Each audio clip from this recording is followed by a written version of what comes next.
वाळवणीच्या रेसिपीमध्ये बनवूया चौपट फुलणारे उपवासाचे साबुदाणा बटाटा पळीपापड। वर्षभर टिकणारे साबुदाणा बटाटा पळीपापड बनवण्यासाठी 1 कप साबुदाणा स्वच्छ धुवून घेऊया। साबुदाण्याच्या 1 इंच वर पाणी येईल इतकं पाणी घालून साबुदाणा 6 तास किंवा रात्रभरासाठी भिजवून घेऊया। साबुदाणा पूर्ण भिजल्यानंतर 2 बटाटे सोलून त्याचा लांब असा किसणीने किस करून घेऊया आणि 3-4 पाण्यात स्वच्छ धुवून घेऊया।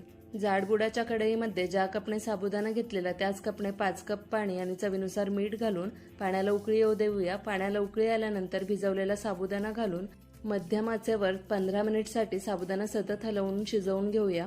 15 मिनिट नंतर बटाट्याचा किस घालून पुन्हा 15 ते 20 मिनिटसाठी साबुदाणा आणि बटाटा सतत हलवत शिजवून घेऊया।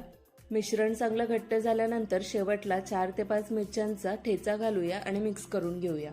प्लास्टिक शीटवर थोडं थोडं मिश्रण घालून लहान किंवा मोठे असे पापड तयार करून घेऊया आणि 2 दिवस उन्हामध्ये सुकवून घेऊया।